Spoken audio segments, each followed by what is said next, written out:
ஹலோங்க, கார்த்திகை தீபம் இன்னைக்கான எபிசோட்ல என்ன நடக்குதுன்னு பார்க்கலாம். நம்ம எதிர்பார்த்தது எல்லாமே நடக்காம ஒரு ட்விஸ்டோட தான் வந்துட்டு இன்னைக்கு இந்த எபிசோட முடிச்சிருக்காங்க. டாக்டருக்கு வந்து ஐஸ்வர்யா கன்சீவா இல்ல அப்படின்னு தெரிஞ்சிருது. நான் அபிராமி கிட்டயும் அருண் கிட்டயும் கண்டிப்பா சொல்ல தான் போறேன். என்னோட அவ பெஸ்ட் ஃப்ரெண்ட் அருண் வந்து எனக்கு ஒரு சன் மாதிரி. அவங்க கிட்ட என்னோட பொய்யே சொல்ல முடியாது. அது எங்களோட ப்ரொஃபஷனல், நாங்கள் கண்டிப்பா போய் சொல்லவே கூடாது. நாங்கள் எல்லா உண்மையும் சொல்லி தான் ஆகணும் அப்படின்னு அவங்க சொல்றாங்க. அப்போ ஐஸ்வர்யா வந்துட்டு கெஞ்சுறாங்க, டாக்டர் ப்ளீஸ் சொல்லிடாதீங்க, தயவு செஞ்சு சொல்லிடாதீங்க, என்னை வீட்டை விட்டு அனுப்பிடுவாங்க, என்னோட அருணுக்கு வந்து வேற கல்யாணம் பண்ணி வச்சிருவாங்க எங்கள் அத்தை அப்படிங்கிற மாதிரிலாம் சொல்கிறாங்க.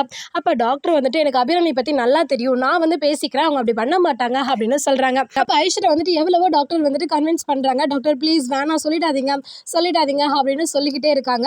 அப்போன்னு பார்த்தா கண்ணை திறந்து பார்த்தா எல்லாமே கனவாக இருக்குது. அபிராமி அருண் அந்த சேரில் பக்கத்துலேயே உட்காந்துருக்காங்க. ஐஸ்வர்யா கண்ணை முடிட்டு சொல்லிடாதீங்க ப்ளீஸ் வேணாங்கிறாங்க. அப்போ அருண் வந்துட்டு ஐஸ்வர்யா என்னாச்சு, என்ன வேணாம் சொல்லு அப்படின்னு கேட்குறாங்க. இல்லை வந்துட்டு அருண், நான் ஒரு மாதிரி டயர்டாக இருந்துச்சு, அதான் ஏதோ பேசிட்டேன் அப்படிங்கிற மாதிரி வந்து சமாளிச்சுட்டு சரி வா டாக்டர் கூப்பிடுறாங்க அப்படின்னு சொல்லிட்டு அப்பதான் வந்து 3 பேரும் உள்ள போறாங்க. போனோடனே டாக்டர் அருணை பார்த்துட்டு ஐஸ்வர்யா வந்துட்டு கல்யாண நாளில் பார்த்த மாதிரியா இருக்கா அப்படின்னு சொல்றாங்க. சரி செக்அப் முடிச்சுட்டு நம்ம பேசிக்கலாம், இல்லைன்னா போற அவசரத்துல அவசரமா செக் பண்ண வேண்டியதா இருக்கும், நீங்க 2 பேரும் வெளியே இருங்க, நான் ஐஸ்வர்யாவை செக் பண்ணிட்டு உங்களை கூப்பிடுறேன் அப்படிங்கிறாங்க. அப்போ அபிராமியும் அருண் வெளியே போயிடுறாங்க. ஐஸ்வர்யா நினைக்கிறாங்க என்ன நம்ம கடவுளை நடந்த மாதிரியே எல்லாமே ஒண்ணு விடாம நடக்கே அப்படின்னு சொல்லி நினைச்சிட்டு இருக்காங்க. அப்ப ஐஸ்வர்யா வந்துட்டு வாமா அங்க போய் படு அப்படிங்கும்போது ஐஸ்வர்யா அப்படின்னு நின்றுட்டு இருக்காங்க. என்ன தயக்கமா, ஆல்ரெடி நிறைய செக்அப்லாம் போயிருப்பில்ல, இதில் கூச்செல்லாம் படக்கூடாது, போய் படு அப்படின்னு சொன்ன உடனே ஐஸ்வர்யாவும் போய் படுத்துறாங்க. எத்தனை மந்த்துமா அப்படின்னு கேட்கும்போது 4 மாதம் ஆச்சு அப்படிங்கிறாங்க. அப்போ ஃபுல்லாக செக் பண்ணி பார்க்குறாங்க, கையை பிடிச்சி பார்க்குறாங்க, வயிற்றெல்லாம் தொட்டு பார்க்குறாங்க. டாக்டருக்கு வந்து ஒரு மாதிரி கன்ஃபியூஸ் ஆயிடுது. அப்போ ஐஸ்வர்யாவும் எழுந்திருக்கிறாங்க.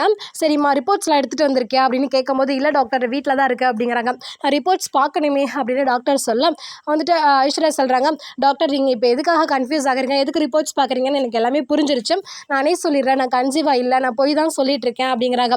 எதுக்குமா போய் சொல்லிட்டு இருக்கா அப்படின்னு கேட்கும்போது இல்லை டாக்டர் எங்கள் 2 பேத்துக்கும் கல்யாணம் ஆகி 5 வருஷம் ஆச்சு, அதுக்கப்புறம் குழந்தையே இல்லை, அதனால அத்தை வந்துட்டு என்னை வீட்டு விட்டு அனுப்பிட்டு அருணுக்கு வேறு மேரேஜ் பண்ணிடுவாங்கங்கிற பயத்தில் தான் நான் இப்படி பண்ணிட்டேன் அப்படிங்கிறாங்க.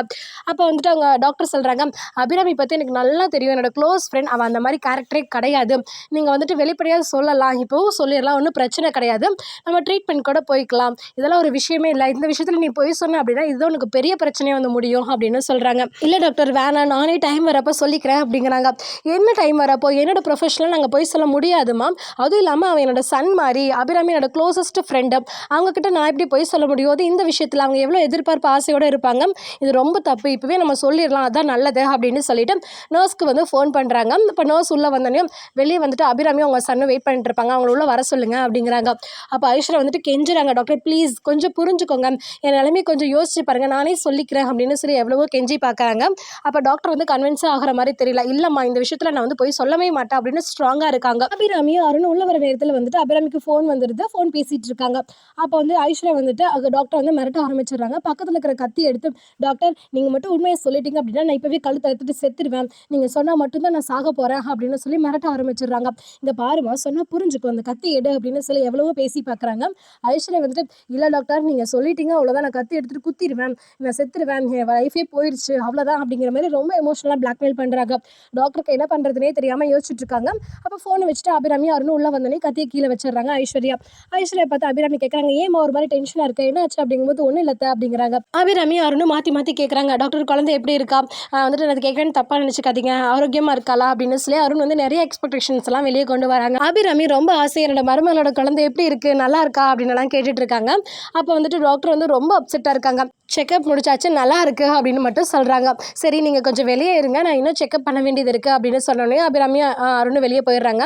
ஐஸ்வர்யா கிட்ட மறுபடியும் சொல்கிறாங்க, இங்கே பாருமா இது ரொம்ப தப்பு, என்னோட இவ்வளோ வருஷம் எக்ஸ்பீரியன்ஸில் என்னோட ப்ரொஃபஷனில் நான் போய் சொன்னதே கிடையாது, உன்னால இப்போ சொல்ல வச்சுட்டேன், இது ரொம்ப தப்பு, நீயே சீக்கிரம் சொல்லிவிடு, இல்லைன்னா நானே சொல்ல வேண்டிய நேரம் வந்துடும் அப்படின்னு சொல்கிறாங்க.